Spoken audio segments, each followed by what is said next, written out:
Keskendume täna hommikul Aserbaidžaani rahvusköögile. Kuna me oleme hommikul, siis ma tavaliselt ikka, kui meil siin nüüd on olnud sellest juttu, olen tahtnud küsida, et kas aseri köögil on ka hommiku söögitraditsioon natuke teistsugune või mida aserid hommikul ära? Jaa. Väga tore. Kas me võime seda proovida juba ka, kas see on valmis või? Jaa. See on nüüd valmis. Ja samal ajal ma näen, et meil on ka tee seal juba, sest teest me natuke rääkisime, et must tee käib Aserbaidžaanis absoluutselt kõige kõrvale. Ette, taha ja kõrvale. Just. Ja nende baklažaanidega sa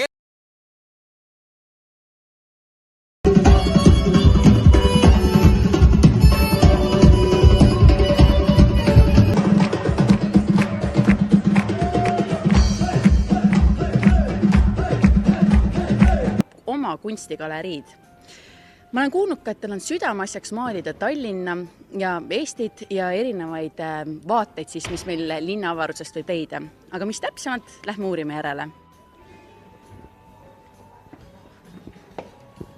Tere! Tere! Tervist! Või mul kohe mikrofon nüüd käes. Ma olen Kristin. Rufšan, väga meeldib. Väga meeldib, oi, siin on nii ilus kunstigalerii.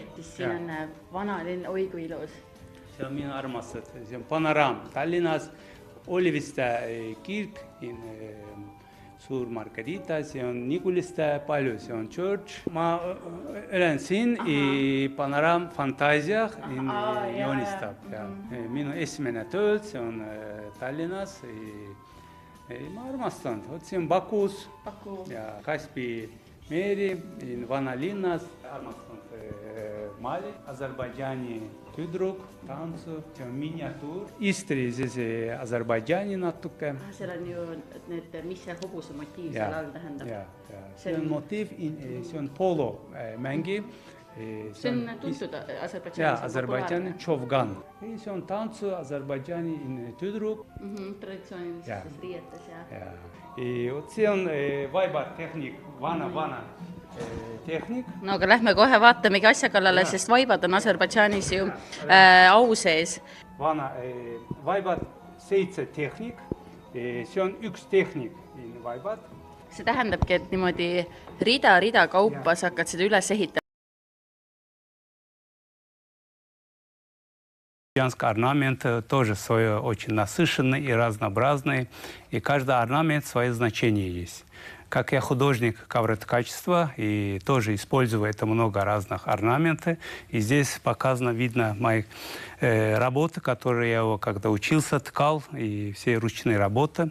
Сейчас вот это дни национальной культуры тоже проходит мастер-класс по коврам. То есть вы обучаете людей ткать ковры? Да. Здесь у меня свой станок, который Хана называется. Вот здесь видно маленький. Такой, это мой первый курс, когда я учился в художественной академии в Баку, Азербайджане. Я ткал его в первом курсе. Сколько времени ушло у вас вот на такой маленький кусочек? Ковроткачество очень такое кропотливое, такая тонкая работа. Это где-то 5 месяцев я его ткал. Sel nädalal rahvuskultuuride päevad, kus läbi erinevate sündmuste ja ürituste pakutakse võimalus tutvuda Tallinnas elavate rahvusvähemuste kommetega. Üks viis sellest kultuurikirjavusest osa saada on külastada näiteks Aserbaidžaani vaibakudumise töötuba. Aserbaidžaani kunstnik Rufšan Nur elab Tallinnas juba 20 aastat. Tema töö ja armastus on Tallinna vaadete maalimine ning värviküllaste ja kirjude Aserbaidžaani vaipade kudumine. Kõige lihtsamate vaipade tegemist õpetate sel nädalal ka Aserbaidžaani vaibakudumise töötoas. Sina ise teed siis ka kõik niimoodi, jah?